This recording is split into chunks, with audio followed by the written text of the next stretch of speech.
Bonjour à toutes et à tous. Alors dans cette vidéo, ce billet d'humeur, je vais essayer de répondre à une question que beaucoup d'entre vous se posent, puisque mes propres élèves se la sont posées, donc c'est aussi que leurs parents se la posent. Pourquoi est-ce que la France est si endettée? Et puis, question corollaire, est-ce que la France peut faire faillite?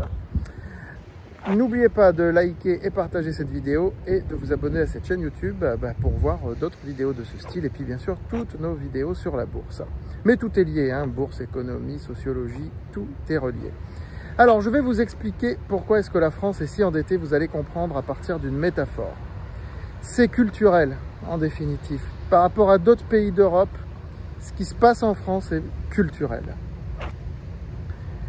Imaginez que vous êtes une famille qui avait des enfants, d'accord? Vous avez des enfants, ça vous coûte de l'argent d'avoir des enfants. Donc vous vous endettez aussi pour vos enfants. Vous vous endettez pour leurs études, vous vous endettez pour leur bien-être, vous vous endettez pour leur confort. Et puis un jour, vos enfants, ils volent de leurs propres ailes et vous ne vous endettez plus pour vos enfants. Mais si vous maintenez toute leur vie, vos enfants, dans une situation d'enfant, c'est-à-dire infantilisante, là, ils vont continuer de vous coûter très cher. Toute la vie. Et donc, vous allez vous endetter davantage. Et à un moment donné, vous aurez du mal à payer vos dettes. C'est exactement ce qui se passe en France. Si la France est un pays si endetté, ce n'est pas parce qu'elle a de belles infrastructures, un peu partout, comme vous pouvez le voir ici, avec des jolis parcs, jardins, des transports en commun qui aujourd'hui sont très bien intégrés donc dans l'environnement, etc. Parce que ça, vous l'avez dans les autres pays aussi. Je veux dire, la France n'a pas le monopole de ce genre d'aménagement. Non, si la France est aussi endettée, c'est parce qu'elle infantilise sa population. C'est le système de protection sociale qu'on appelle État-providence. Bien sûr, je ne vais pas le développer ici, mais ce système est très bien, il a été valable pendant toute la période où la France faisait une forte croissance économique. Parce qu'on peut se permettre de payer ce genre de système lorsque derrière on a de la croissance économique. Regardez ma vidéo sur la croissance économique, je ne vais pas y revenir ici. La croissance économique, c'est l'augmentation d'année en année de la richesse créée par le pays. Sauf qu'elle est en panne, la croissance en France. Donc plus la croissance est importante, plus il y a de l'argent qui rentre dans les caisses de l'État parce qu'il y a plus d'impôts, parce qu'il y a plus de consommation et donc plus de TVA. Je vous rappelle que n'importe quel produit que vous achetez, vous payez de la TVA. C'est un impôt indolore, comme on dit. Mais bon, si la consommation est en panne parce qu'il n'y a pas assez de croissance, parce que les salaires ne peuvent pas augmenter, parce que les entreprises n'embauchent pas et n'augmentent pas les salaires vu qu'elles-mêmes ont du mal à boucler les fins de mois, il ne faut pas l'oublier ça, du coup, il n'y a pas assez d'argent qui rentre dans les caisses de l'État et donc il n'y a pas assez de croissance. Et le système de l'État-providence a du mal à être maintenu. Mais je rajoute quelque chose de fondamental. Et surtout, n'arrêtez pas la vidéo à ce stade. Je vais vous dire pourquoi aujourd'hui, en 2025 et bientôt 2026, la France est aussi endettée. C'est parce que pendant la crise du Covid, la France s'est avérée être un pays très infantilisant vis-à-vis de sa population. Ça rejoint ce que je vous disais tout à l'heure. Donc, il ne faut pas faire ci, il ne faut pas faire ça, il faut faire très attention à ceci, à cela.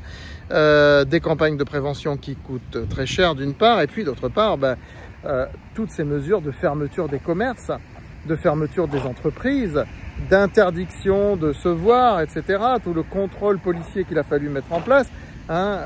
Et puis, il a fallu indemniser énormément les entreprises, les PGE, les chômages partiels, il y en a qui en ont abusé d'ailleurs, il y en a qui en ont abusé.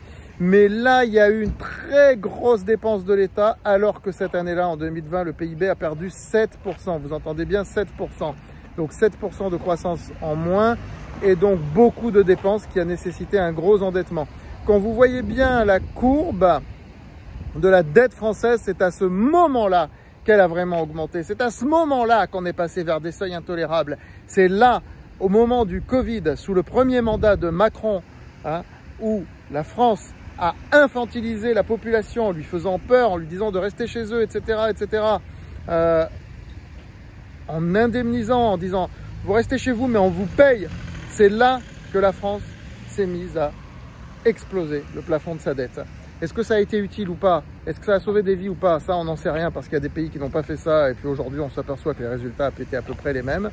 Mais toujours est-il que la France a eu cette politique d'infantilisation totale de sa population et aujourd'hui, ça se paye par une dette qui a explosé à ce moment-là, mais elle était déjà très importante avant. On va dire que le Covid, c'est la goutte d'eau, la grosse goutte d'eau qui a fait déborder un vase déjà plein depuis longtemps, parce que la France n'a plus les moyens de financer sa protection sociale, entre autres.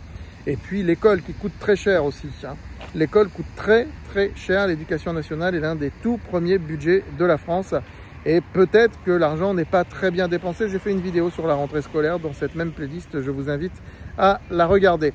Voilà, mais ce n'est pas des discours sur l'immigration. L'immigration coûte cher, etc., etc.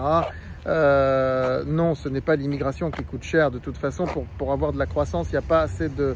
Une démographie la démographie française n'est pas elle-même en croissance, donc c'est aussi pour ça que la France fait appel à l'immigration, parce qu'il faut faire de la consommation, donc faire rentrer de la TVA, etc. Donc ce n'est certainement pas ça qui fait exploser la dette de la France. Voilà, maintenant est-ce que la France peut faire faillite? À ce stade, je vous dirais non, un pays ne fait pas faillite, et surtout un pays comme la France, qui est une puissance économique importante. Aujourd'hui, non, il n'en est absolument pas question. Maintenant, est-ce que les choses peuvent exploser? Est-ce qu'il peut y avoir une explosion sociale? Est-ce qu'il peut y avoir un risque politique majeur? On le verra bien, mais aujourd'hui, la France n'est pas en situation de faire faillite, ni de se permettre de pouvoir faire faillite. Voilà, donc pour l'instant, il n'y a pas d'inquiétude à ce sujet. Je ferai une prochaine vidéo sur les comptes bancaires, si une banque faisait faillite, parce que ça aussi, on pose pas mal la question. Allez, à très vite.